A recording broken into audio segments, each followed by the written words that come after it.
Assalamualaikum warahmatullahi wabarakatuh. Halo semuanya, kami dari kelompok 7 yang beranggotakan Muhammad Zaidan Autis Al-Ghifari dengan NIM L1A021049. Kemudian ada Ria Amanda Febiola dengan NIM L1A021051.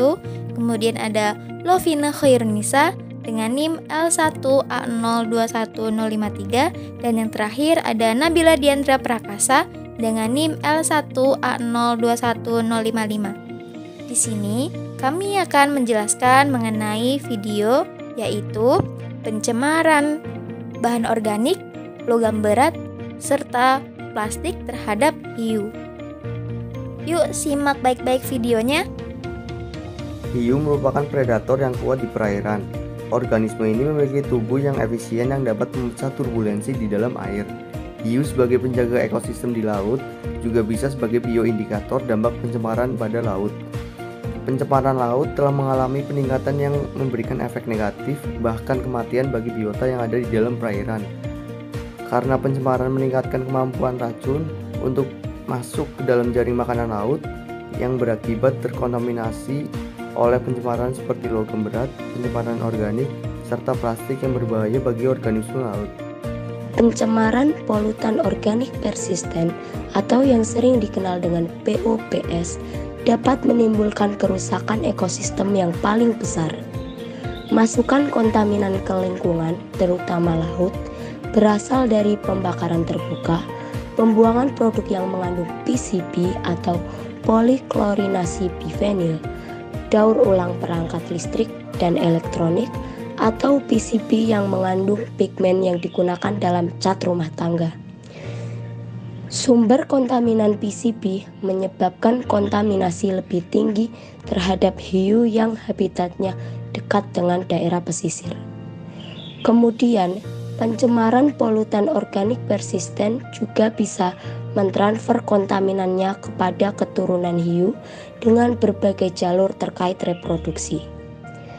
Kontaminan juga bisa terjadi lewat makanan yang hiu makan apabila makanan tersebut tercemar.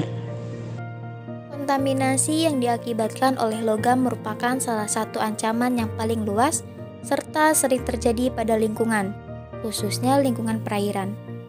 Dampak dari pencemaran logam berat hiu akan mengalami perubahan fisiologis, kehilangan homeostatisnya, dan gangguan osmoregulasi. Selain berdampak pada hiu, apabila manusia mengkonsumsi hiu yang telah terkontaminasi oleh logam berat, maka akan menyebabkan keracunan, merusak saraf otak, alergi, bahkan kematian terhadap manusia.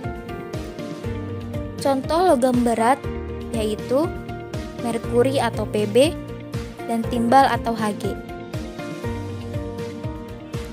Sampah plastik juga merupakan salah satu masalah kompleks di lingkungan laut. Sampah plastik yang terdapat pada beberapa hiu berasal dari sampah daur ulang. Kemudian saat dilakukan penelitian, sebagian besar sampah plastik yang masuk ke dalam perut hiu bersamaan dengan saat mangsa masuk ke dalam perut hiu. Hal ini mengartikan sampah plastik tidak sengaja tertelan. Tanya, perburuan hiu oleh manusia masih banyak dilakukan untuk dimanfaatkan demi kepentingan manusia yang membuat populasi hiu kian menurun. Padahal, peran hiu sangat besar untuk menjaga ekosistem laut, terutama untuk mengatur populasi organisme laut dalam rantai makanan dan juga sebagai bioindikator pencemaran laut. Selain karena penangkapan, penurunan populasi hiu juga dipengaruhi oleh bahan cemaran dari sisa-sisa kegiatan manusia yang mengontaminasi hiu. Diharapkan dengan adanya video ini membuat kita semua sadar bahwa pentingnya menjaga kelestarian laut agar biota yang ada pada laut tidak tercemar. Sekian video dari kami, kurang lebihnya mohon maaf, semoga bermanfaat. Wassalamualaikum warahmatullahi wabarakatuh.